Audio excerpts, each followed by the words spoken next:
Ovo je dakle pristupni put iz pravca Surčina. To je dakle druga od tri tačke na kojima je potrebno postaviti odgovarajuću saobraćajnu signalizaciju i naravno obnoviti ove rampe koje se ovde nalaze. Ovde vidimo neki objekat koji je, ne znamo da li je zamišljen da bude kao neka kućica za čuvara ili šta već.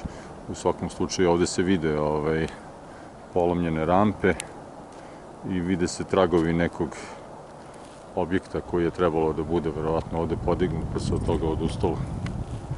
Dakle, ovde nema, koliko se vidi u blizini, električne struje, odnosno nekih instalacija sa kojih bi moglo se izvrši napajanje, ali je u svakom slučaju moguće napajanje putem autonomnih sistema, odnosno baterijsko napajanje kamera i sistema za nadzor.